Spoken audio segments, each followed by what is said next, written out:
Welcome to Devendra studies.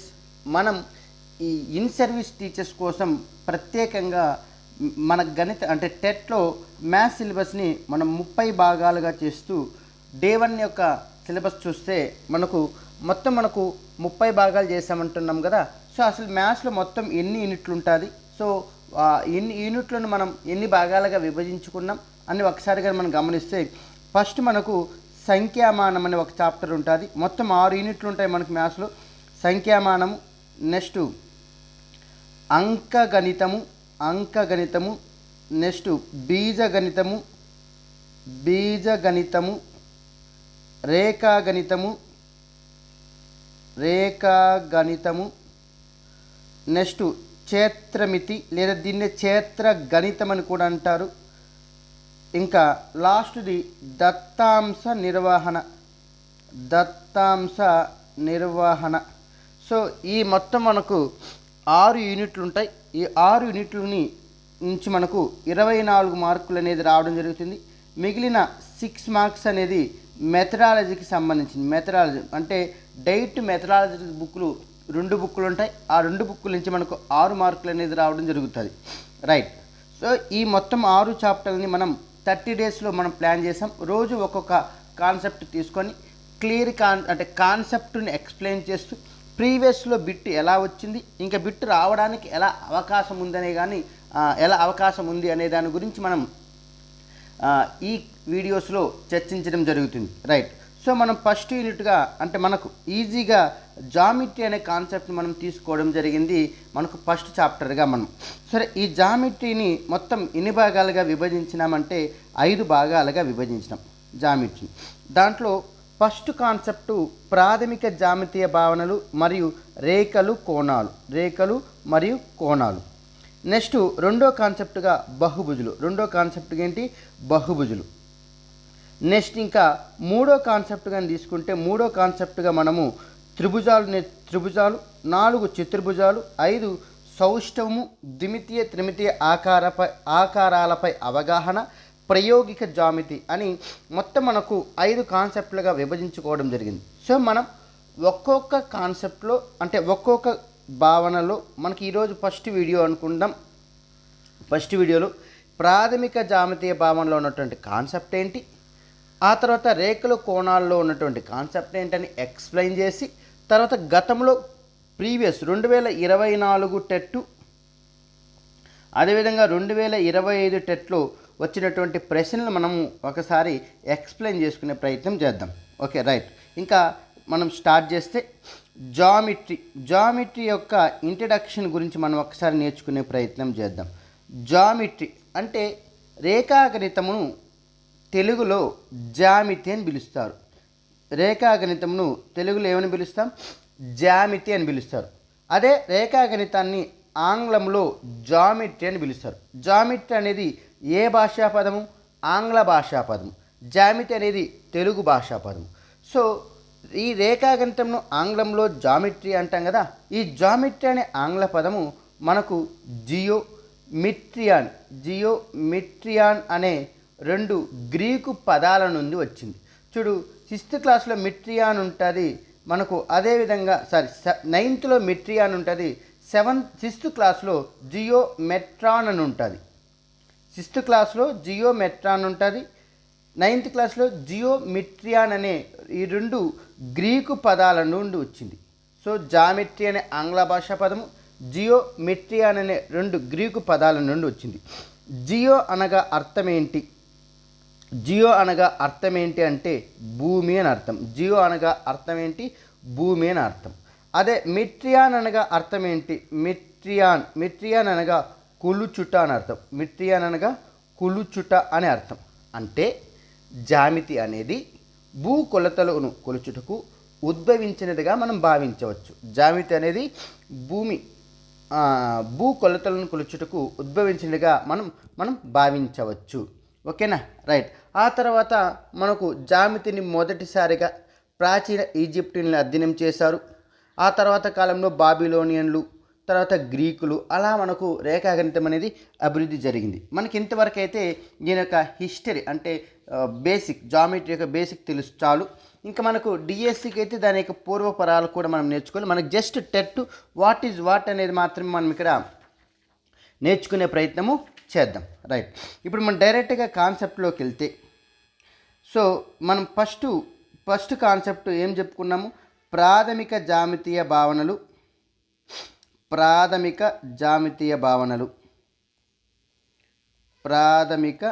జామితీయ భావనలు. Right. So మనకు ప్రాథమిక జామితీయ భావనల్లో ఫస్ట్ది ఏంటంటే బిందువు. ఫస్ట్ ఏంటి? బిందువు. సో ఫస్ట్ది మనకి బిందువు. అసలు బిందువు అంటే ఏంటి అంటే, ఏదైనా ఒక స్థానం యొక్క ఉనికిని గూర్చి తెలిపే ప్రాథమిక జామితీయ భావననే బిందువు అంటారు. బిందువు అనేది ఒక స్థానాన్ని సూచిస్తుంది.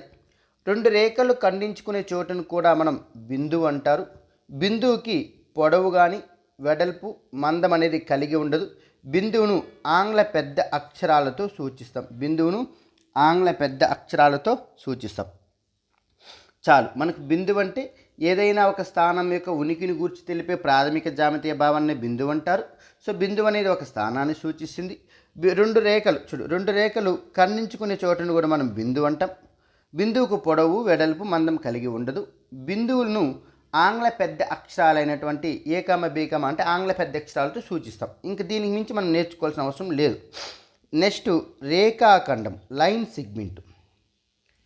సో రేఖాఖండం అంటే రెండు బిందువులను కనిష్టంగా రుజుమార్గంలో కలపడం వలన రేఖాఖండం అనేది ఏర్పడుతుంది. చూడు, రెండు బిందువులను కనిష్టంగా రుజుమార్గంలో కలపడం వలన రేఖాఖండం అనేది ఏర్పడుతుంది.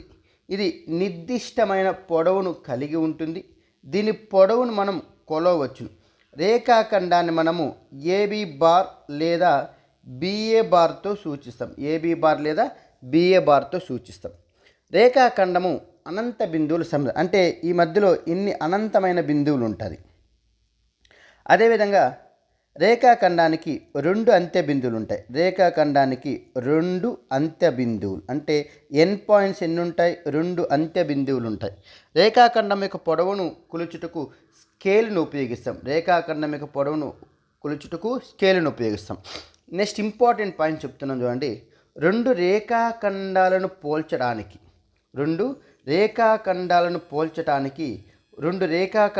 పోల్చడానికి ఉపయోగించే పద్ధతులు మూడు ఉన్నాయి. ఒకటి పరిశీలనా పద్ధతి, రెండవది ట్రేసింగ్ పద్ధతి,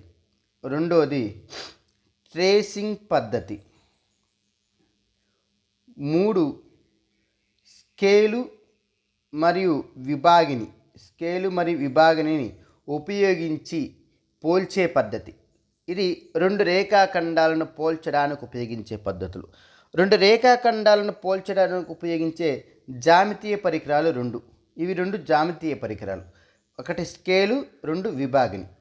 ఇక్కడే చూడు, రెండు రేఖాఖండాలను పోల్చడానికి ఉపయోగించే ఉత్తమమైన జామితీయ పరికరం ఏది అంటే విభాగిని. ఇది ఒకసారి టెట్ 2024 పేపర్ 2లో అడిగాడు. రెండు రేఖాఖండాలను పోల్చుటలో ఉపయోగించే ఉత్తమమైన జామితీయ పరికరం ఏది అన్నాడు? విభాగిని. అదే మనకు రెండు రేఖాఖండాలను స్కేలు ద్వారా పోల్చినప్పుడు వచ్చే దోషాన్ని ఏమంటాం అంటే, రెండు రేఖాఖండాలను స్కేలు ద్వారా పోల్చినప్పుడు ఒక దోషం అనేది వస్తుంది. ఆ దోషాన్ని ఏమంటామంటే పారాలాక్స్ దోషం అంటాం. ఇది టెట్ 2022లో అడిగిన బిట్టు. రెండు రేఖాఖండాలను స్కేలు ద్వారా పోల్చినప్పుడు వచ్చే దోషం ఏంటి? పారాలాక్స్ దోషం. అదే రెండు రేఖాఖండాలను పోల్చడానికి ఉపయోగించే ఉత్తమమైన జామితీయ పరికరం ఏంటి? విభాగిని. రైట్. అదేవిధంగా మనకు ఒకే రేఖపై గల బిందువులనే సరేఖీయ బిందువులు అంటారు. ఒకే రేఖపై గల బిందువులను ఏమంటాము? సరేఖీయాలు అంటాం. సరేఖీయాలు అంటే సపోజ్ ఇది ఒక రేఖాఖండం అనుకుంటే, ఈ రేఖాఖండంలో ఒకే రేఖ పైన ఉన్నాయి కాబట్టి ఏబిసిడి బిందువులను ఏమంటాము? సరేఖీయ బిందువులు అంటాం. ఒకే రేఖపై గల బిందువులనే ఏమంటాము? సరేఖీయ బిందువులు అంటాం. ఇప్పుడు ఒక రేఖాఖండాన్ని నేను నిర్మించాలి. రేఖాఖండాన్ని నిర్మించుటకు ఉపయోగించే జామితీయ పరికరాలు ఏంటి అంటే స్కేలు, అదేవిధంగా వృత్తలేఖిని. సో చూడు, ఈ రెండు దేనికి ఉపయోగిస్తాం? స్కేలు, వృత్తలేఖిని అనేది రేఖాఖండాన్ని నిర్మించడానికి ఉపయోగిస్తాము. అదే రెండు రేఖాఖండాలను పోల్చడానికి ఉపయోగించే జామితీయ పరికరాలు ఏంటి? స్కేలు, విభాగిని. రెండు రేఖాఖండాలను పోల్చినప్పుడు వచ్చే దోషాన్ని ఏమంటాం? పారాలాక్స్ దోషం అంటాం. రెండు రేఖాఖండాలను పోల్చడానికి ఉపయోగించే ఉత్తమమైన పరికరం ఏంటి? విభాగిని. ఈ పాయింట్లు మనం గుర్తుపెట్టుకుంటే చాలు. Okay, right. నెక్స్ట్ చూద్దాం. ఇక్కడ ఇంపార్టెంట్ ఒక సూత్రం ఉందమ్మా. సరేఖీయాలు అయిన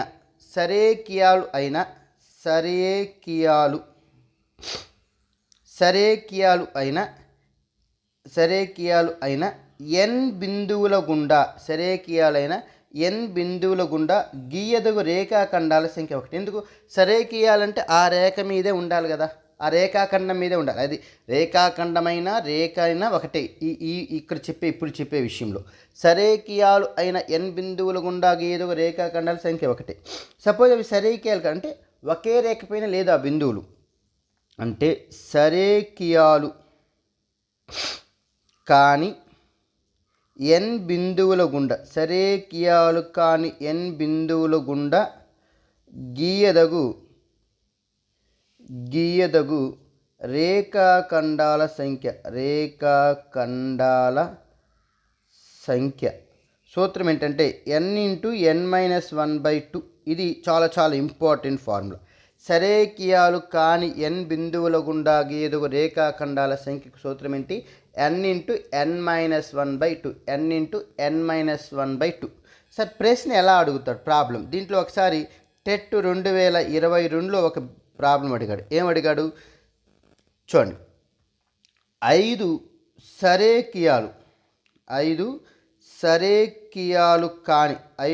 సరేఖీయాలు కాని బిందువుల గుండా గీయదగు రేఖాఖండాల సంఖ్య ఎంత అన్నాడు. అప్పుడు n=5 కదా, అప్పుడు 5×5-1/2. So that equal to 5×5-1 4/2. 2 1s are 2 2s are 5 2s are ఎంత? 10. సో సరేఖీయాలు, this is very very important. సరేఖీయాలు కాని n బిందువుల గుండా గీయదగు రేఖాఖండాల సంఖ్య సూత్రం ఏంటి? n×n-1/2 అవుతుంది. Okay, right. సో మరొకసారి ఒక బిట్ అడిగాడమ్మా. మనకు ఒక తలములో రెండు విభిన్న బిందువుల గుండా గీయదగు సరళ రేఖల సంఖ్య అన్నాడు. అక్కడ సరళ రేఖల సంఖ్యనా రేఖాఖండాల సంఖ్యనా? చూడు, రెండు బిందువులు ఉంటే రెండు బిందువుల గుండా మనము ఒకే ఒక రేఖాఖండాన్ని గీయచ్చు. అది రేఖాఖండమైన సరళ రేఖ అని. ఇప్పుడు రేఖాఖండం ఇది. సో ఒకే తలములో రెండు విభిన్న బిందువుల గుండా గీయదగు సరళ రేఖల సంఖ్య ఎన్ని అంటే 1. Okay, right. నెక్స్ట్ కిరణము అంటే ఏమి? కిరణము. సో కిరణము అంటే రేఖాఖండాన్ని ఒకవైపు అపరిమితంగా పొడిగించగా మనకు కిరణం అనేది ఏర్పడుతుంది. సో ఇది కిరణం, ఇది రేఖాఖండం అనుకుంటే ఈ రేఖాఖండాన్ని ఒకవైపు అపరిమితంగా పొడిగిస్తున్నాను, ఒకవైపు. సో మనకు దీన్నే మనం కిరణము అంటాం. కిరణాన్ని ఏబి రేతో సూచిస్తాం. ఏబి రే అంటే ఇక్కడ చూడు, ఏ దగ్గర అంత్య బిందువు ఉంటుంది, బి దగ్గర అంత్య బిందువు లేదు. అంటే కిరణానికి ఒకే ఒక అంత్య బిందువు ఉంటుంది. కిరణానికి ఒకే ఒక అంత్య బిందువు అనేది ఇది గతంలో 2022 టెట్లో అడిగిన బిట్టు. కిరణానికి ఇన్ని అంత్య బిందువులు ఉంటాయంటే ఒకే ఒక అంత్య బిందువు ఉంటుంది. సో కిరణం అనేది నిర్దిష్టమైన పొడవును కలిగి ఉండదు. సో కాబట్టి దీని యొక్క పొడవును మనము కొలవలేము. అదేవిధంగా ఫర్ ఎగ్జాంపుల్ బి ఇక్కడ ఏ ఉంది, అప్పుడు ఇప్పుడు ఈ కిరణాన్ని బిఏ కిరణము అంటాం. అంటే ఈ రెండు సమానం అంటే సమానం కాదు. ఓకేనా? ఏబి కిరణము బిఏ కిరణాలు రెండు కూడా మనకు సమానము కాదు. రైట్. నెక్స్ట్ మనకి సరళ రేఖ. సరళ రేఖ అంటే రేఖాఖండాన్ని ఇరువైపులా అంటే రెండు వైపులా అపరిమితంగా పొడిగించగా ఈ సరళ రేఖ అనేది ఏర్పడుతుంది. సరళ రేఖ కూడా అనంత బిందువుల సముదాయమే. సరళ రేఖకు అంత్య బిందువులు ఉండవు. సరళ రేఖను ఏబి లైన్ అంటాం. ఏబి లైన్ అని ఇలా ఏబి లైన్ అన్న రాయొచ్చు, లేదా బిఏ లైన్ అని కూడా రాయవచ్చు. సో సరళ రేఖను మనం ఆంగ్ల చిన్న అక్షరాల చేత సూచిస్తాం. రేఖాఖండము కిరణం అనేది సరళ రేఖలో భాగమే. చూడు, ఒక బిందువు గుండా గీయదగు సరళ రేఖల సంఖ్య ఎన్ని ఉంటాయంటే అనంతం. రెండు బిందువుల గుండా గీయదగు సరళ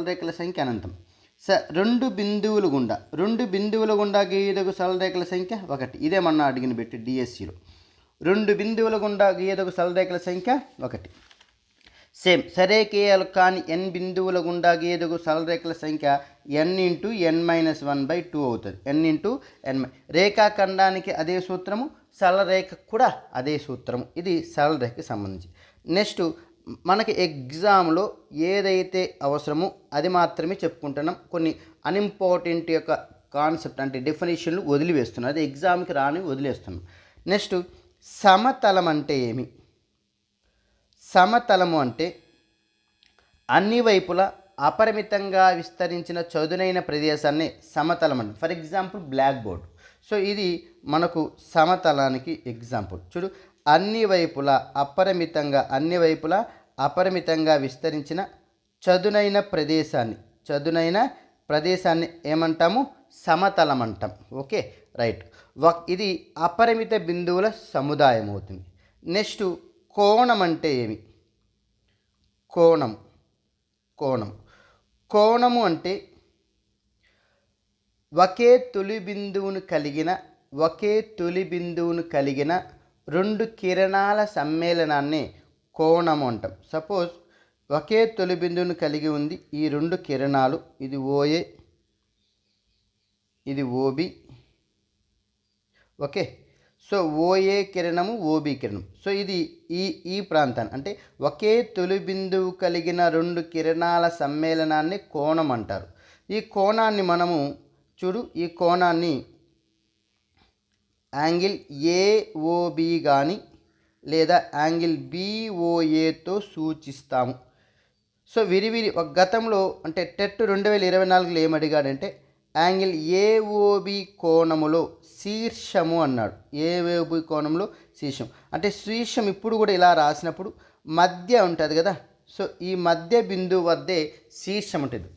కోణం అనేది కోణం యాంగిల్ ఏఓబిలో ఎక్కడ ఉంటుంది? ఈ ఓ దగ్గర కోణం అంటే కోణం ఇదే కదా. యాంగిల్ ఏఓబిలో కోణం ఎక్కడుంది? ఓ శీర్షం దగ్గర ఉంటుంది. అంటే మధ్య సింబల్ అంటే మధ్య దాని దగ్గర మనకు మధ్య బిందువు దగ్గర, దట్ మీన్స్ శీర్షం దగ్గర కోణం అనేది ఉంటుంది. కోణానికి ప్రమాణాలు ఏంటంటే షష్ఠాంశమాన పద్ధతులు. Very important. 6th క్లాస్లో వస్తుంది మనకు. కోణానికి ప్రమాణాలు షష్ఠాంశమాన పద్ధతిలో డిగ్రీలతో సూచిస్తాం. ఓకేనా? సో కోణాన్ని కొలిచే పరికరం ఏంటి అంటే కోణమాని. కోణమానిలో ఉండే సమయ విభాగాల సంఖ్య 180. గడియారంలో ముళ్ళు తిరిగే దిశను మనం ఏమంటాం? సవ్య దిశ అంటాం. గడియారంలో ముళ్ళు తిరిగే దిశకు వ్యతిరేక దిశని మనం ఏమంటామంటే అపసవ్య దిశ అంటాం. సరే, నెక్స్ట్ కోణాలలో రకాలు. టైప్స్ ఆఫ్ యాంగిల్స్ చూస్తే ఫస్ట్ వన్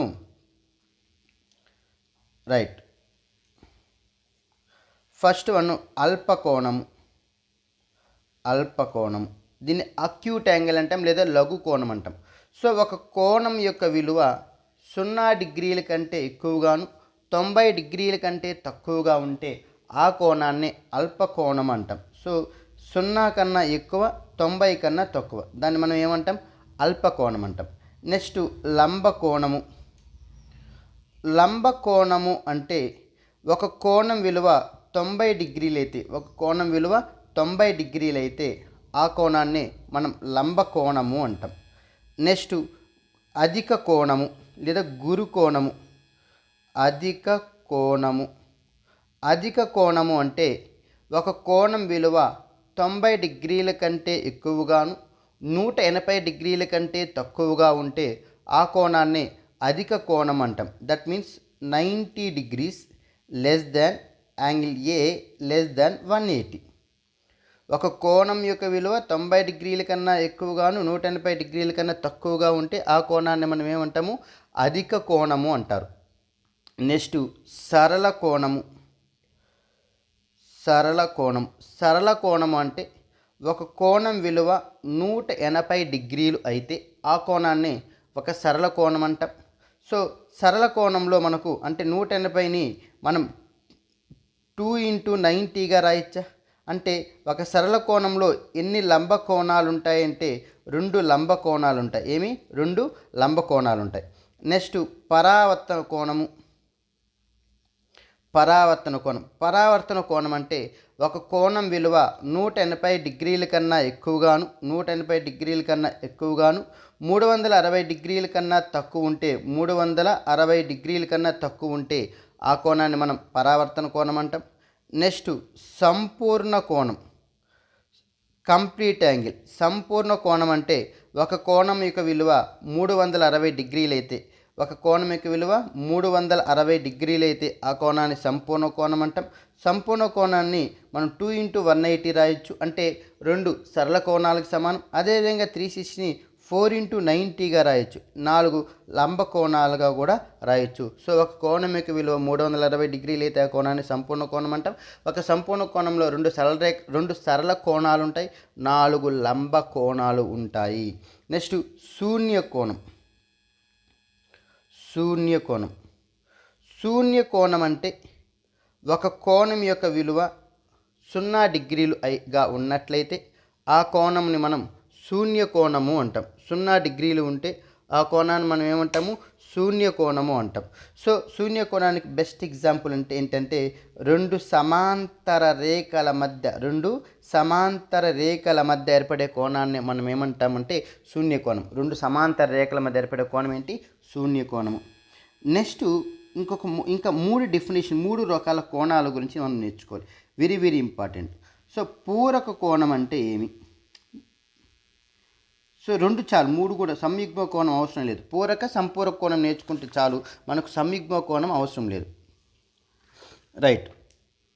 పూరక కోణం అంటే 2 కోణాల మొత్తము 90 డిగ్రీలు అయితే ఆ 2 కోణాలు ఒకదానికి ఒకటి పూరక కోణాలు అవుతాయి. పూరక కోణాలు అంటే ఏం చెప్తున్నాను? ఏ కామా బీలు పూరక కోణాలు అయితే, ఏ కామా బీలు పూరక కోణాలు అయితే అప్పుడు angle A plus angle B equal to 90 degrees. Angle A plus angle B equal to ఎంత? 90 డిగ్రీస్.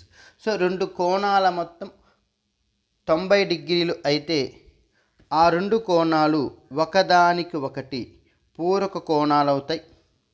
సో కాంప్లిమెంటరీ యాంగిల్స్ అంటాం. ఏ కామ బీలు పూరక కోణాలు అయితే angle A plus angle B equal to 90 degrees అవుతుంది. సపోజ్ మనకు ప్రాబ్లమ్స్లో ఉపయోగపడుతుంది. కోణము ఎక్స్ అయితే దీని యొక్క పూరక కోణం ఏమవుతుంది? దీని యొక్క పూరక కోణము 90 - x అవుతుంది. ఏమవుతుంది? 90 - x. రైట్. ఒక కోణానికి సమానమైన పూరక కోణం అంటాడు, అంటే 45 డిగ్రీస్. ఎందుకు? 45 + 45 ఎంత? 90 అవుతుంది. సో ఒక కోణానికి సమానమైన పూరక కోణం విలువ ఎంత? 45 డిగ్రీస్ అవుతుంది. నెక్స్ట్ ఇంకా రెండోది సంపూరక కోణం. సంపూరక కోణము. సంపూరక కోణం అంటే 2 కోణాల మొత్తము 180 డిగ్రీలు అయితే ఆ 2 కోణాలు ఒకదానికి ఒకటి సంపూరక కోణాలు అవుతాయి. 2 కోణాలు ఒకదాని అంటే రెండు కోణాల మొత్తము 180 డిగ్రీలు అయితే ఆ రెండు కోణాలు ఒకదానికి ఒకటి సంపూరక కోణాలు అవుతాయి. సో యాంగిల్ ఏ యాంగిల్ బీలు సంపూరక కోణాలు అయితే అప్పుడు angle A plus supplementary angles అంటాం. Angle A plus angle B equal to ఎంతకి సమానము? 180 డిగ్రీకి సమానం. ఎంత? 180 డిగ్రీలకి సమానం. సో అప్పుడు రైట్. సో ఇక్కడ ఒక విషయాన్ని గమనించండి. ఇది మనకు టెట్ 2024లో అడిగాడు. టెట్ 2024లో అడిగాడు. నెక్స్ట్ క్వశ్చన్ చూసి ఇక్కడ చూడండి, కోణం ఎక్స్ అనుకుందాం. కోణం ఎక్స్ అనుకుంటే సంపూరక కోణం ఏమవుతుంది? కోణం ఎక్స్ అయితే సంపూరక కోణము మనకు 180 మైనస్ ఎక్స్ అవుతుంది. సంపూరక కోణం ఎంత అవుతుంది? 180 మైనస్ ఎక్స్ అవుతుంది. సో అదేవిధంగా ఇక్కడ కూడా ఒక కోణానికి సమానమైన సంపూరక కోణం ఎంత? 90. ఒక కోణానికి సమానమైన పూరక కోణం ఎంత? 45. ఒక కోణానికి సమానమైన సంపూరక కోణం ఎంత? 90. ఎందుకు? 90 + 90 = ఎంతకి సమానం? 180కి సమానము. నెక్స్ట్ సంయుగ్మ కోణం అనేది మనకు లేదు. జస్ట్ అది కూడా వాట్ ఈజ్ వాట్ అంటే సంయుగ్మ కోణము అది మనకు అవసరం లేదు, జస్ట్ తెలుసుకోండి చాలు. సంయుగ్మ కోణము అంటే రెండు కోణాల మొత్తం 360 డిగ్రీలు అయితే ఆ రెండు ఒకదానికొకటి సంయుగ్మ కోణాలు అవుతాయి. రైట్. ఇది మనకు ప్రాథమిక జ్యామితీయ భావనలకు సంబంధించినటువంటి కాన్సెప్ట్. అలాగే లైన్స్ అండ్ యాంగిల్స్కి సంబంధించినటువంటి కాన్సెప్ట్ కూడా చూసేసి ఒకేసారి మనకు ఈ రెండింటికి సంబంధించిన ప్రాబ్లమ్స్ మనము ఎగ్జామ్లో ఎలా అడుగుతున్నాడు అనేది ఒకసారి చూద్దాం. లైన్స్ అండ్ యాంగిల్స్లో కూడా కొన్ని డెఫినేషన్లు ఉంటాయి, అవి నేర్చుకుంటే మనకు చాలు. రైట్. చూడు, ఫస్ట్ది ఏంటంటే రేఖీయ జత లేదా రేఖీయ ద్వయం అని కూడా అంటాం. దీన్ని లినియర్ పెయిర్ అంటాం. ఏమంటాం? లినియర్ పెయిర్ అంటాం. రెండు ఆసన్న కోణాల మొత్తం 180 డిగ్రీలు అయితే ఆ కోణాల జతనే రేఖీయ జత అంటారు. చూడు, రెండు ఆసన్న కోణాలు ఓ ఏ బి, ఇక్కడ సి అనుకుంటే చూడు, యాంగిల్ ఏఓబి యాంగిల్ బిఓసిలు ఆసన్న కోణాలు. ఈ కోణం ఆసన్న కోణాలు అవుతాయి. రెండు ఆసన్న కోణాల మొత్తం 180 డిగ్రీలు అయితే ఆ కోణాల జతని రేఖీయ జత అంటాం. అంటే angle AOB plus angle BOC equal to ఎంతకు సమానం కావాలి? 180 డిగ్రీకి సమానం కావాలి. చూడు, రెండు ఆసన్న కోణాల మొత్తం 180 డిగ్రీలు అయితే ఆ కోణాల జతనే రేఖీయ జత లేదా రేఖీయ ద్వయం అంటారు. ఆసన్న కోణాలలో చూడు, ఇక్కడ ఆసన్న కోణాలు, ఇది ఉమ్మడి భుజం కదా ఓబి. ఈ ఆసన్న కోణాలలో ఉమ్మడి భుజము కాకుండా మిగిలిన రెండు భుజాలు అంటే ఓఏ ఓసీలు ఒక సరళ రేఖను ఏర్పరిచిందా? కాబట్టి ఈ సరళ రేఖను ఏర్పరిచింది. అప్పుడు ఈ రెండు కోణాలనే రేఖీయ ద్వయం అంటారు. రేఖీయ జత అనేది ఒక సంపూరకం. ఎందుకు రేఖీయ జత సంపూరకం? ఈ రేఖీయ జతలో రెండు కోణాల మొత్తం ఎంత ఉండాలి? 180 ఉండాలి. ఎంత ఉండాలి? 180 అంటే ఏమి? సంపూరక కోణం అని అర్థం. అర్థమైందా? రైట్. నెక్స్ట్ రెండో డెఫినేషన్ ఏంటి? శీర్షాభిముఖ కోణాలు, వర్టికలీ ఆపోజిట్ యాంగిల్స్. శీర్షాభిముఖ కోణాలు. రైట్. శీర్షాభిముఖ కోణాలు ఏంటంటే రెండు రేఖలు ఖండించుకున్నప్పుడు, ఇక్కడ రెండు రేఖలు ఖండించుకున్నప్పుడు ఈ ఖండన బిందువు వద్ద ఉమ్మడి భుజము లేకుండా ఏర్పడిన కోణాలని శీర్షాభిముఖ కోణాలు అంటారు. రెండు రేఖలు ఖండించుకున్నప్పుడు ఖండన బిందువు వద్ద ఉమ్మడి భుజము లేకుండా ఏర్పడిన కోణాలని శీర్షాభిముఖ కోణాలు. అంటే యాంగిల్ 1, యాంగిల్ 3.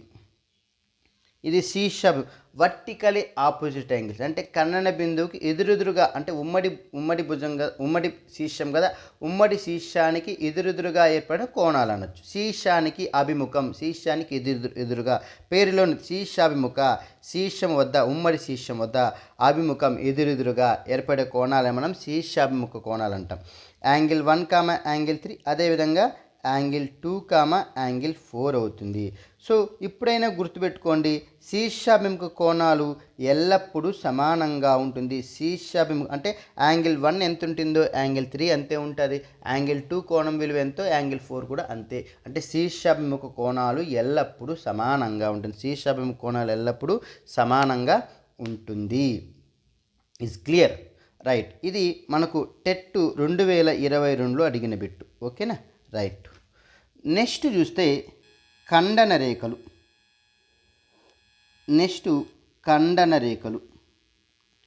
ఇంటర్సెక్టింగ్ లైన్స్, ఖండన రేఖలు.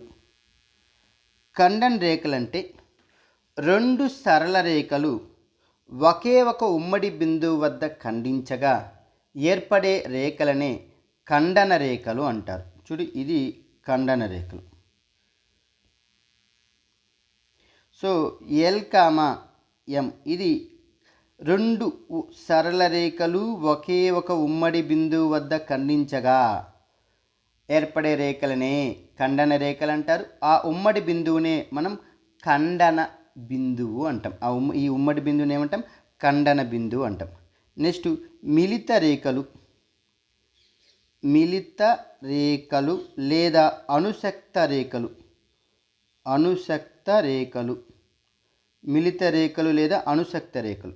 ఇది కూడా టెట్ 2022లో అడిగాడు. సో మిళిత రేఖలు అంటే ఏంటి అంటే మూడు లేదా అంతకంటే ఎక్కువ రేఖలు ఒకే బిందువు వద్ద ఖండించుకుంటే ఆ సరళ రేఖలనే మిళిత రేఖలు లేదా అనుసక్త రేఖలని, ఆ ఉమ్మడి బిందువునే మిళిత బిందువు లేదా అనుసక్త బిందువు అంటాం. చూడు, మూడు లేదా అంతకంటే ఎక్కువ సరళ రేఖలు ఒకే బిందువు వద్ద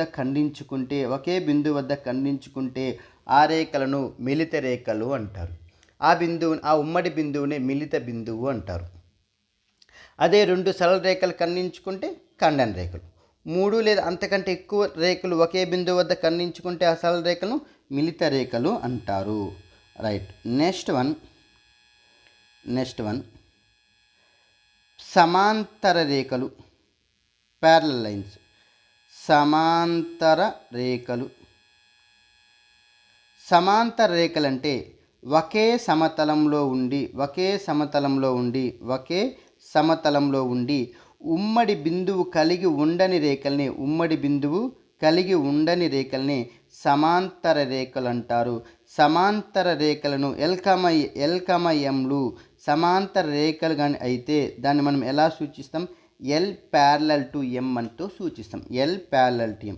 చూడు, ఈ సమాంతర రేఖల మధ్య లంబ దూరము ఎక్కడైనా సమానంగా ఉంటుంది. సమాంతర రేఖల మధ్య లంబ దూరము ఎక్కడైనా సమానంగా ఉంటుంది. నెక్స్ట్ వన్ లంబ రేఖలు. చూడు, లంబ రేఖలు అంటే రెండు ఖండన రేఖల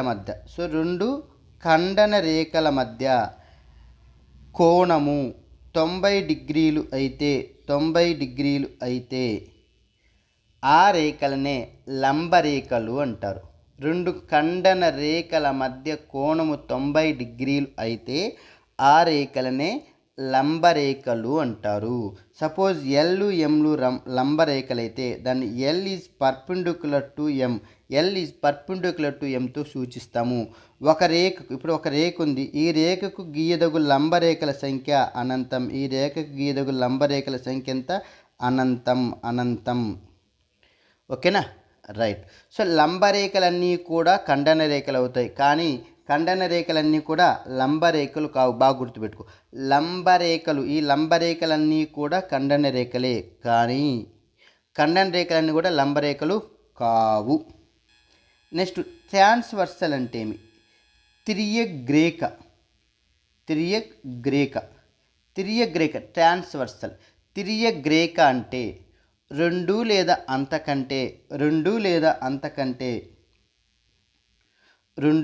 అంతకంటే ఎక్కువ సరళ రేఖలను విభిన్న బిందువుల వద్ద ఖండించే రేఖనే తిర్యగ్రేఖ అంటారు. చూడు, ఇది తిర్యగ్రేఖ. సో రెండు లేదా అంతకంటే ఎక్కువ రేఖలను విభిన్న బిందువుల వద్ద ఖండించే రేఖనే ఏమంటాము? తిర్యగ్రేఖ అంటాం. This is also very very important. So రెండు లేదా అంతకంటే ఎక్కువ సరళ రేఖలను విభిన్న బిందువుల వద్ద ఖండించే రేఖని ఏమంటాము? తిర్యగ్రేఖ అంటాం. రైట్. ఇప్పుడు వెరీ వెరీ ఇంపార్టెంట్ కాన్సెప్ట్ ఏంటి అంటే,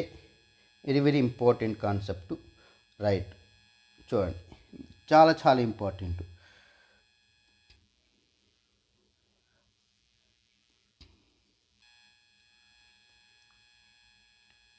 రైట్. రెండు రేఖలను తిర్యగ్రేఖ ఖండించినప్పుడు ఏర్పడే కోణాల సంఖ్య 8.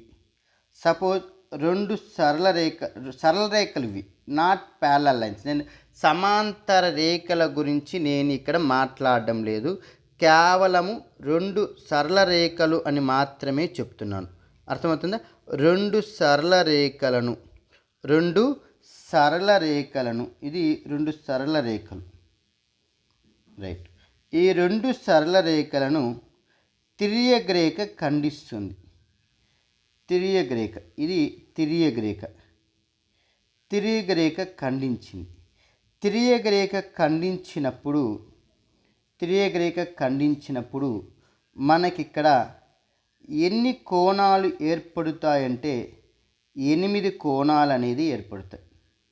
చూడు, 1 2 3 4 5 6 7 8. ఒకసారి గమనించు, 1 2 7 8 బయట ఏర్పడింది. అవునా? బయట ఉన్నాయి, అంటే ఈ సరళ రేఖలకు బయట ఉన్నాయి. 3 4 5 6 సరళ రేఖలకు లోపల ఉన్నాయి. అంటే ఈ 8 కోణాలలో చూడు, అంతర కోణాలు 4 ఏర్పడింది. అంతర కోణాలు 4. అదే బాహ్య కోణాలేమి? 4 బాహ్య కోణాలు. అవేంటి బాహ్య కోణాలు? 4. యాంగిల్ 1 అంతర కోణాలు యాంగిల్ 3, యాంగిల్ 4, యాంగిల్ 5, యాంగిల్ 6. బాహ్య కోణాలు 4. Angle 1, angle 2, angle 7, angle 8 is right. ఇప్పుడు ఇక్కడ మనకు 5 రకాల కోణాలు అనేది ఏర్పడింది. చాలా చాలా ఇంపార్టెంట్. గ్యారంటీగా మనకి ఇప్పుడు నేను చెప్పే కాన్సెప్ట్ నుంచి మనకు బిట్ అనేది రావడం జరుగుతుంది. సో ఫస్ట్ వన్ ఏంటి అంటే సాదృశ్య కోణాలు, కరస్పాండింగ్ యాంగిల్స్. సాదృశ్య అన్న, సంగత కోణాలన్న, అనురూప కోణాలన్న ఒకటి. అనురూప కోణాలు. రైట్. ఒకే తలములో ఉండి తిర్యగ్రేఖకు ఒకే వైపున ఉండి ఒకటి బాహ్యంగా మరొకటి అంతరంగా గల కోణాల జతనే సాదృశ్య కోణాలు అంటారు.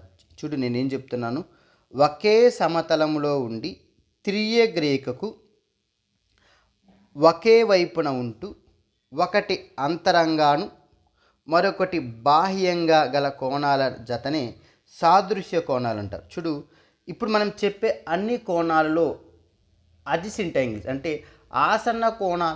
ఆసన్న కోణాలుగా ఉండకూడదు. కండిషన్ అంటే ఒకే సమతలంలో ఉండి ఆసన్న కోణాలు కాని అనాలి. ఆసన్న కోణాలు కాని. అందుకు ప్రతి దాంట్లో ఆసన్న కోణం అనే పదం వాడడం ఎందుకని నేను ఆసన్న కోణాలుగా మనం తీసుకోకూడదు. చూడు, తిర్యగ్రేఖకు ఒకే వైపు ఉండాలి, ఒకటి అంతరంగాను మరొకటి బాహ్యంగా ఉండాలి. సో యాంగిల్ 1, యాంగిల్ 5 అవుతుందా? తిర్యగ్రేఖకు ఒకే వైపు ఉంది, ఒకటి బాహ్యంలో ఉంది, ఒకటి అంతరంలో ఉంది.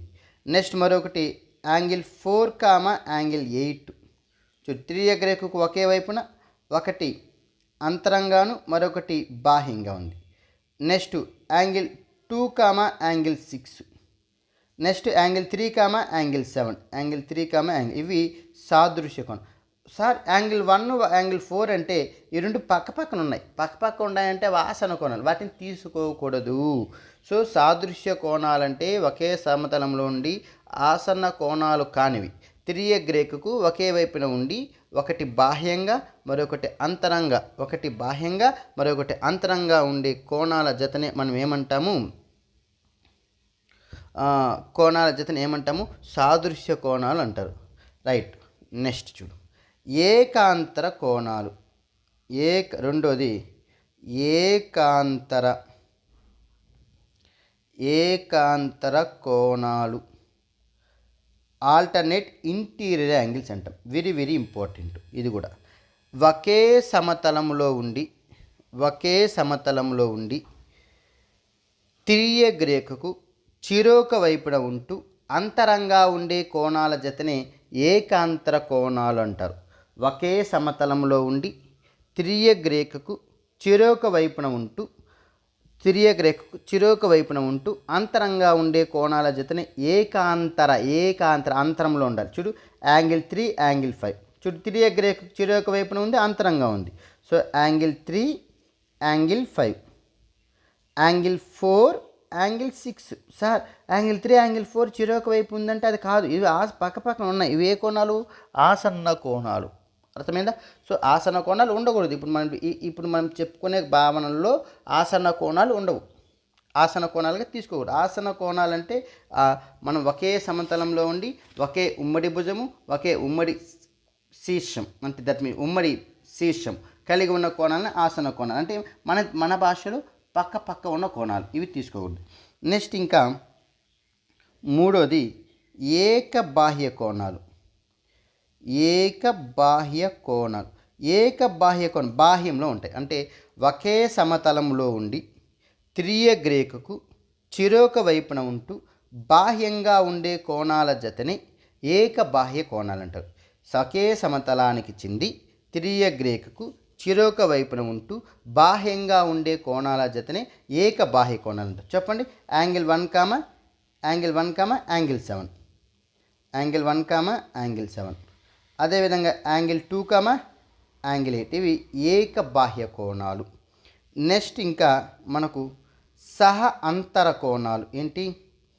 సహ అంతర కోణాలు, కో ఇంటీరియర్ యాంగిల్స్. సహ అంతర కోణాలు అంటే ఒకే సమతలానికి చెంది తిరియక్ రేఖకు ఒకే వైపున సహ అంతర అంటే అంతరంగానే ఉంటుంది, గుర్తుపెట్టుకో. ఒకే సమతలానికి చెంది తిరియక్ రేఖకు ఒకే వైపున ఉంటూ అంతరంగా ఉండే కోణాల జతనే సహ అంతర కోణాలు అంటారు. తిరియక్ రేఖకు ఒకే వైపున ఉంటూ అంతరంగా ఉండే కోణాల జతనే ఏమంటాం? సహ అంతర కోణాలు అంటాం. అంటే యాంగిల్ 4, యాంగిల్ 5 అవుతుంది, యాంగిల్ 3, యాంగిల్ 6 అవుతుంది. రైట్. నెక్స్ట్ వన్ సహబాహ్య కోణాలు.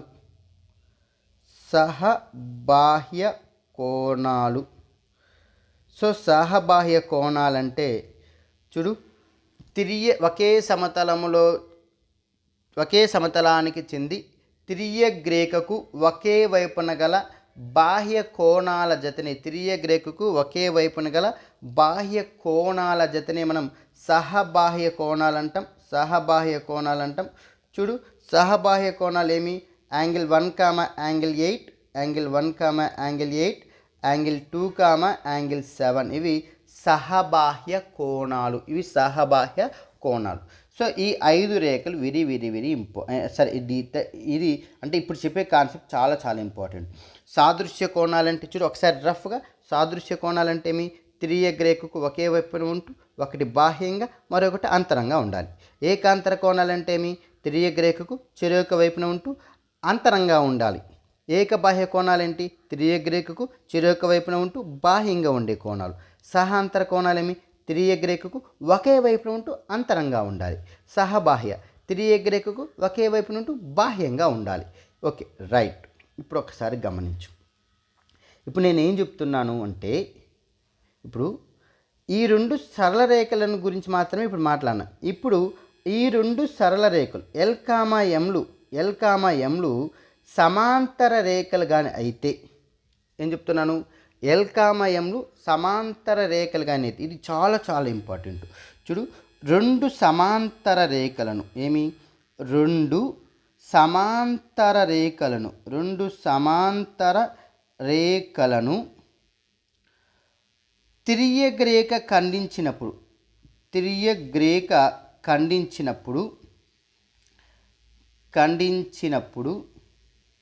ఏర్పడే విరివిరి ఇంపార్టెంట్ ప్రతి జత సాదృశ్య కోణాలు సమానము.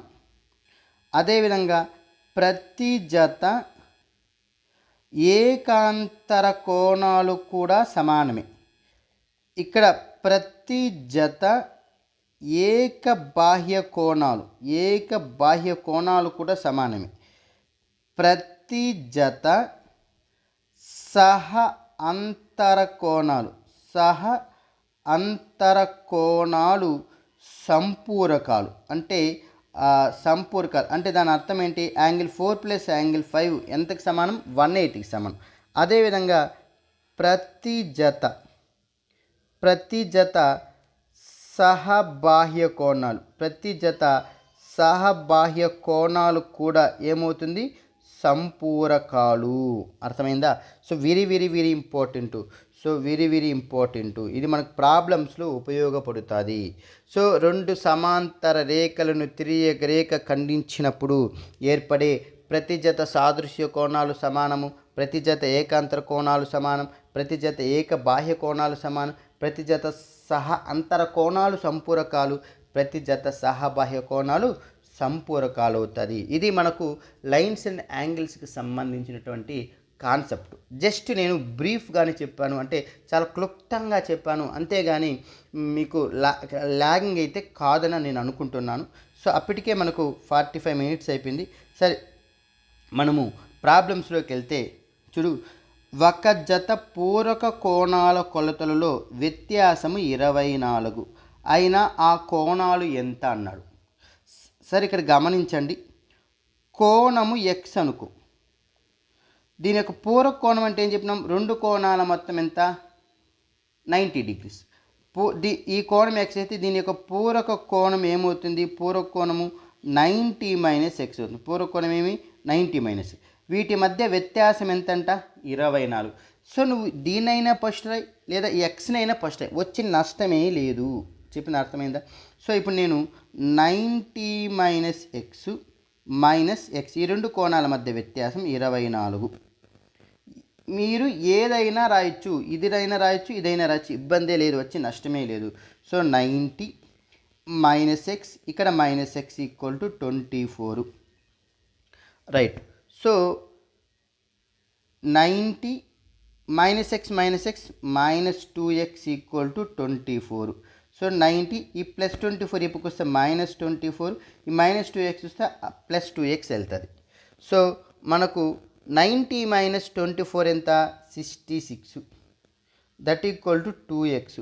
2 1s are 233. అంటే ఒక కోణం x = 33. ఇంకా 33 వచ్చేసింది. అప్పుడు కోణం 33 ఒకటి 57. అంటే మరో కోణం ఏంటి? 90 - 33 కదా, అవునా కదా?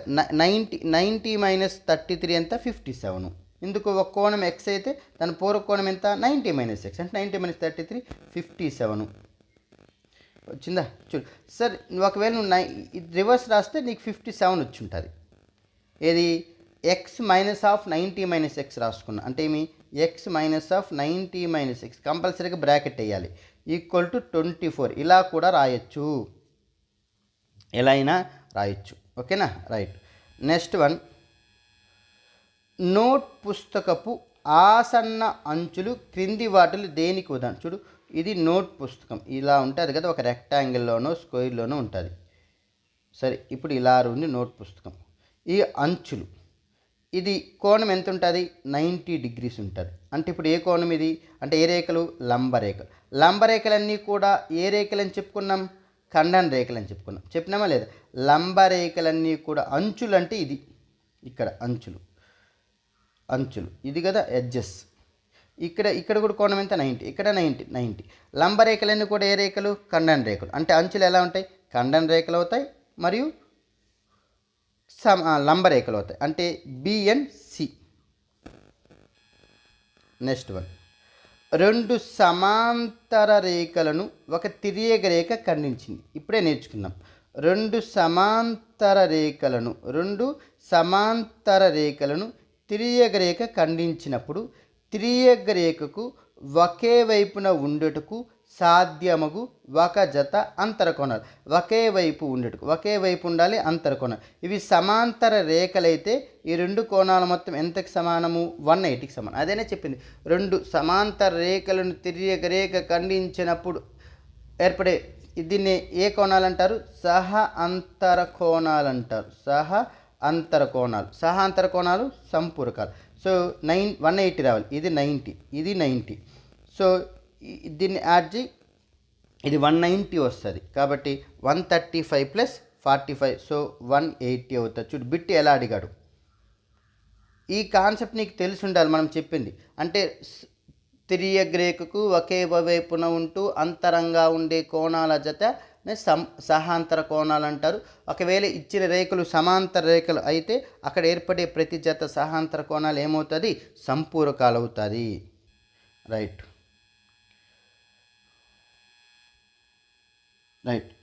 ఇక్కడ చూడు, ఎల్ ఈజ్ ప్యారలల్ టు ఎం. ఎన్ అనేది ఒక తిర్యక రేఖ అయితే ఇది 80 degrees. సో ఇది ఎక్స్. ఓకేనా? రైట్. ఇది వై, అంటే ఇది వై అవుతుంది, ఇది ఎక్స్ అవుతుంది. రైట్. సరే, ఎలా తీసుకున్నాం ఒకటి. సో ఈ ఎల్లు ఎంలు ఏంటంట? Parallel lines. ఇప్పుడు తిర్యక రేఖకు ఒకే వైపున ఉంటూ ఒకటి అంతరంగాను మరొకటి బాహ్యంగా ఉండి, ఇప్పుడు ఈ రెండు కోణాలను ఏమంటాము? సాదృశ్య కోణాలు అంటాం.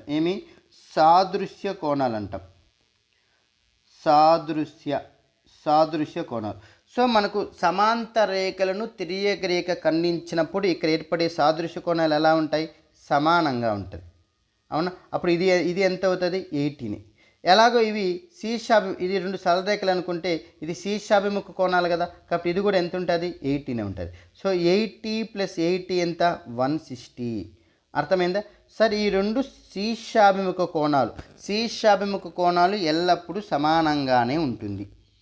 ఈ రెండు సాదృశ్య కోణాలు, ఇవి సమాంతర రేఖలు కాబట్టి ప్రతి జత సమాంతర రేఖలను తిర్యక రేఖ ఖండించినప్పుడు ఏర్పడే ప్రతి జత సాదృశ్య కోణాలు ఎలా ఉంటాయి? సమానంగానే ఉంటుంది. ఓకేనా? కాబట్టి 80 + ఇది 80, ఇది కూడా 80, కాబట్టి 80 + 80 160. నెక్స్ట్, ఎక్స్ డిగ్రీస్ యొక్క పూరక కోణం ఆల్రెడీ చెప్పినాం. సో రెండు కోణాల మొత్తం 90 degrees. కోణం ఎక్స్ అయితే పూరక కోణం ఏమవుతుంది? 90 - x. ఆల్రెడీ మనం కాన్సెప్ట్లోనే మనం క్లియర్గా చెప్పుకోవడం జరిగింది. రైట్. 45 degrees యొక్క పూరక కోణం 3K అంట. అయితే K విలువ ఎంత అన్నాడు. చూడు, 45 degrees పూరక కోణం ఎంత? 45 కదా. ఎందుకు? 45 + 45 అంటే కోణం 45. దీని పూరక కోణం ఏమవుతుంది? 90 - x అయితే 90 - 45 దట్ ఈక్వల్ టు ఎంత? 45. ఈ రెండు కూడితే పూరక కోణాలు వచ్చిందా? కాబట్టి 45 degrees యొక్క పూరక కోణం 45. ఇది ఎంతకి సమానం? 3Kకి సమానం. అంటే 3K = 45. 3K = 45. 3 1s are 3 15s. So K విలువ ఎంత? 15. K విలువ 15. రెండు సమాంతర రేఖల ఖండన బిందువుల సంఖ్య. అసలు సమాంతర రేఖలకు ఖండన బిందువు ఉంటుందా? మనం చెప్పున కాన్సెప్ట్ క్లియర్గా కానీ వింటే అంటే నేర్చుకుంటే మనం ప్రాబ్లం చేయొచ్చు.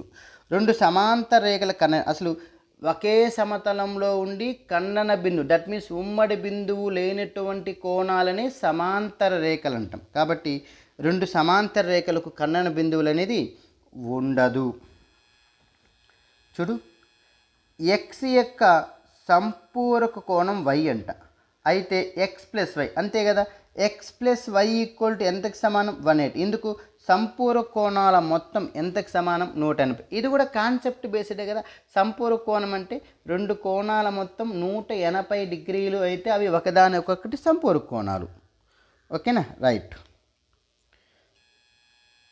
రెండు సమాంతర రేఖలపై గీచిన రెండు సమాంతర రేఖలపై గీచిన తిర్యగ్రేఖకు ఒకే వైపున గల అంతర కోణాలు. ఆల్రెడీ మనం ముందు లెక్కలో కూడా నేర్చుకున్నాం. ఒకే వైపున గల అంతర కోణాలని ఏమంటాము, సహ అంతర కోణాలు అంటాం. సహ అంతర కోణాలు ఇవి ప్యారలల్ లైన్స్ కాబట్టి సమాంతర రేఖలను తిర్యగ్రేఖ ఖండించినప్పుడు ఏర్పడే ప్రతి జత సహాంతర కోణాలు సంపూరకాలు. అంటే ఈ రెండు కోణాలు ఎంతకు సమానం, 180కి సమానం. ఇది 90, ఇది 120, ఇది కాదు. కాబట్టి ఆన్సరు 90 + 90. నెక్స్ట్ 56 డిగ్రీల యొక్క సంపూరక కోణం అన్నాడు. సో కోణము ఎక్స్ అయితే సంపూరక కోణము 180 - x అంతేనా, 180 - x. అప్పుడు ఇక్కడ కోణం 56 అయితే మనకు సంపూర్ణ కోణం ఏమవుతుంది, 180 - 56. సో 180 - 56 ఎంత, 124 అవుతుంది. ఎంత అవుతుంది, 124. సో 56కు సంపూర్ణ కోణం ఎంత, 124 డిగ్రీస్. చూడు ఎంత సింపుల్గా ఈజీగా ఉంది. మనం టెట్ ఈజీగా మనం క్వాలిఫై కావచ్చు. రెండు ఖండన రేఖలు అంటేనే మనకి ఇది ఖండన రేఖలు. రెండు సరళ రేఖలు ఒకే బిందువు వద్ద ఖండించుకునే రేఖలనే ఖండన రేఖలు అంటాం. ఆల్రెడీ మనం డిస్కస్ చేసినాం ఖండన రేఖలు. సో ఖండన బిందువుల సంఖ్య ఎన్ని, ఒకటే. రైట్. గోడ గడియారంలో 7 గంటల సమయం అయినప్పుడు నిమిషాల ముళ్ళు అన్నాడు. చూడు ఒక్కసారి గమనించుకున్న 12, 1, 2, 3, 4, 5, 6, 7, 8, 9, 10, 11 కదా. రైట్. సో గడియారంలో 7కి ఇది 7. ఇప్పుడు ఒకసారి గమనించండి, ఇది మొత్తం ఒక సంపూర్ణ కోణం. 360 డిగ్రీస్. మొత్తం ఎన్ని భాగాలుగా, 12 అవర్స్గా విభజించినాం. సో 12 అవర్స్గా 12 1s 12 3 అంటే ఒక గంటకి 30 డిగ్రీలు వస్తుంది. అంటే ఇక్కడ నుంచి ఇక్కడికి కోణం ఎంత, 30. ఇట్లా మొత్తం చూడు ఇక్కడ ఏర్పడే మొత్తము ఒకసారి గమని, ఈ కోణం ఎంత ఉంటుంది, 1 2 3 4 5. ఇక్కడ కోణం 5 గంటల మధ్య డిఫరెన్స్. ఒక గంటకు 30 కాబట్టి 5 × 30 150. 150 అంటే ఏ కోణము, అధిక కోణం. 150 అంటే ఏమి, అధిక కోణం. అంతే కదా, 90 నుంచి 180 మధ్య ఉంటే అధిక కోణం. అంటే ఇదైనా రావాలి ఆన్సర్, ఇదైనా రావాలి. ఈ రెండు ఆన్సర్ అయితే కాదు. ఈ పక్క చూడు 1 2 3 మొత్తం 7 అవర్స్ కదా, కాబట్టి 7 30 × 7 ఒక గంటకు 30. ఈ 7 అవర్స్ కాబట్టి 30 × 7 210. 210 అంటే ఏమి, పరావర్తన కోణం. అంటేనా పరావర్తన కోణమేనా, 210 అనేది పరావర్తన కోణమే కదా. కోణాల రకాలు చెప్పాను. పరావర్తన కోణం అంటే ఏమి, 180 డిగ్రీస్ కన్నా ఎక్కువ ఉండాలి, 360 డిగ్రీస్ కన్నా తక్కువ ఉండాలి. ఆ కోణాన్ని ఏమంటాం, పరావర్తన కోణం. కాబట్టి ఒకవైపు అధిక కోణం ఉంటుంది, మరొక వైపు పరావర్తన కోణం అనేది ఉంటుంది. ఆంగ్ల అక్షరములో ఎక్స్, ఇది ఎక్స్లో చూడు మొత్తం 4 కోణాలు ఏర్పడుతుంది. 4 కోణాలు. సో ఇలా ఏర్పడుతుంది అనుకుంటే ఎక్స్ కొంచెం చిన్న దగ్గరగానే ఏర్పడుతుంది. అవునా, ఇంతే కదా. సో ఇక్కడ 2 అధిక కోణాలు ఉంటాయి, ఇక్కడ 2 అల్ప కోణాలు ఉంటాయి. ఈ ఎక్స్ అనే అక్షరం, ఆంగ్ల అక్షరం ఎక్స్లో 2 అల్ప కోణాలు ఏర్పడుతుంది. సో ఈ 2 అల్ప కోణాలు చూడు, ఇటు సైడ్ ఇక్కడ 2 అల్ప కోణాలు, ఇక్కడ ఉండేదానికి 2 అధిక కోణాలు. అంటే 2 అల్ప కోణాలు ఏర్పడుతుంది, 2 అధిక కోణాలు కూడా ఏర్పడుతుంది. నెక్స్ట్, ఒక అర్ధవృత్తాకారపు కాగితమును ప్రతిసారి సగం అయ్యేటట్లు 2 పర్యాయములు మడత పెట్టబడింది. మడత విప్పిన తర్వాత దానిపై ఏర్పడిన ఒకటి విడిచి మరొకటి ఉన్న క్రీసెస్ అంటే మడత పెట్టినప్పుడు ఏర్పడిన గీతల మధ్య కోణము ఏముంటుందంటే లంబకోణం ఉంటుంది. మీరు దీన్ని నేను ఇలా చెప్పడం కన్నా మీరు ప్రత్యక్షంగా ఇది ఒక లంబకోణం, దీన్ని ఇలా మడవండి, తర్వాత మెలవండి. ఇక్కడ ఎగ్జాక్ట్గా మనిషి ఇక్కడ ఏమైపోతుంది, మళ్ళీ దీన్ని మళ్ళీ సగానికి మడుస్తాం కదా ఇట్లా. అప్పుడు ఇక్కడ గీతలు ఎగ్జాక్ట్గా ఇక్కడ ఏర్పడే కోణం ఏంటి అంటే లంబకోణం ఏర్పడుతుంది. స్ట్రైట్గా మడుస్తున్నాం కాబట్టి అక్కడ ఏర్పడే కోణం లంబకోణం. ఒకసారి మీరు వృత్తం తీసుకొని దాన్ని సగంగా అయింది అర్ధవృత్తం అవుతుంది. అర్ధవృత్తాన్ని అలా 2 సార్లు మడవండి. సో ఇలా ఒకసారి మళ్ళీ దాన్ని సగం. అప్పుడు మడిచిన తర్వాత లైన్ మళ్ళీ ఇప్పండి, దట్ మీన్స్ ఫోల్డ్ చేస్తాం కదా. తర్వాత చేసిన తర్వాత మనకి ఏమవుతుంది, అక్కడ లైన్స్ దగ్గర కోణం ఎంత ఉంటుందంటే 90 degrees ఉంటుంది. ఒకే సమతలములోని ఏదేని సమృత పటము ఆ తలములోని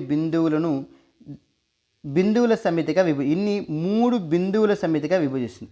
అది ఏ సమృత పటమైన. సపోజు ఇది ఒక సమతలం అనుకుంటే బోర్డే. సో ఇది సపోజ్ త్రిభుజం ఉంది. ఈ త్రిభుజం అనేది ఈ సమతలాన్ని మనము 3 బిందువులుగా విభజిస్తుంది. 3. సో ఏ బి సి అనుకుంటే ఇది ఈ, ఇది ఎఫ్, ఇది జి, హెచ్. ఓకేనా. చూడు 3 అంటే ఏమి, అంతరంగాన్ని విభజిస్తుంది. అదే సమతలం పైన బాహ్య బిందువులు, ఇవి బాహ్యంగా ఉందా, బాహ్యంగా జిహెచ్ ఉంది. ఇది బాహ్యం, ఇది అంతరంగ. అదేవిధంగా ఇదేమి రేఖ అంటే త్రిభుజం మీద. సో 3 వియుక్త భాగాలుగా 3 వియుక్త సముతులుగా విభజిస్తుంది. ఒకటి అంతరంగాను, బాహ్యంగాను, అదేవిధంగా త్రిభుజము పైన.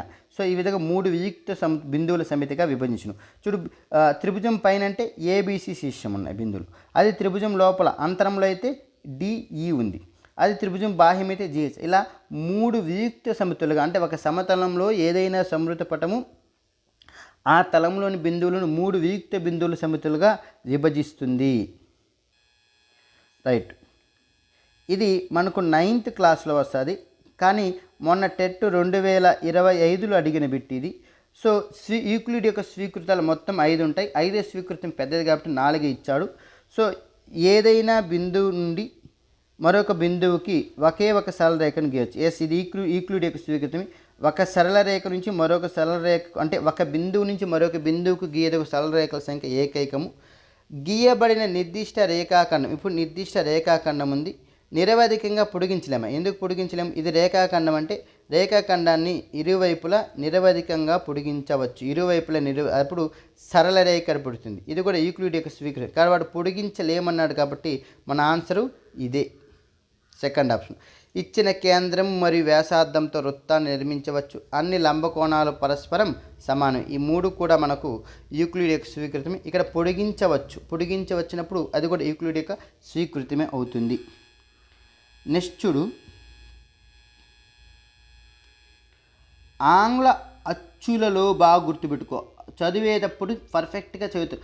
ఆంగ్ల అచ్చులలో లంబత్వం కలిగిన అక్షరముల సంఖ్య ఏ. ఆంగ్ల అక్షరాలు ఏ, ఈ, ఐ, ఓ, వి. వీటిలో ఏ అక్షరాలకు లంబకోణం ఏర్పడుతుంది. చూడు ఈ ఒకటే కదా, ఇక్కడ లంబకోణం ఏర్పడుతుంది. చూడు ఈలోన మాత్రమే మనకు లంబకోణం ఉంది, ఇక్కడ లంబకోణం లేదు. ఇది ఓన్లీ ఒక్క రేఖే, ఇది ఈ వృత్తం. ఇక్కడ కూడా లంబకోణం ఏర్పడదు. ఇక్కడ లంబకోణం ఏర్పడుతుంది, ఇక్కడ ఏర్పడుతుంది. ఇక్కడ లంబత్వం కలిగిన అక్షరము ఒకటే ఉంటుంది. అచ్చులలో ఎల్ ఉంది సార్, లంబకోణం ఉంది. ఎల్ అనేది మనకు హల్లు కాన్సోనెంటు. వాడు అడిగింది ఆంగ్ల అచ్చులలో లంబత్వములు కలిగిన అక్షరాల సంఖ్య ఎన్ని అంటే ఒకటే. అంటే ఇక్కడ ఒకటి. చూడు ఎంత క్లారిటీ ఉంది చూడు. ఒకటి అనేసి ఒకటి ఆప్షన్లో పెట్టేవద్దు. ఒకటి అనేది ఎక్కడుంది, 4th ఆప్షన్లో ఉంది కాబట్టి ఆన్సర్ 4th ఆప్షను. ఎంత లాజిక్ ప్రశ్న చూడండి. ఇది మనకు డే 1కు సంబంధించినటువంటి కాన్సెప్ట్. నెక్స్ట్ వీడియోలో డే 2 కాన్సెప్ట్లో కలుద్దాం.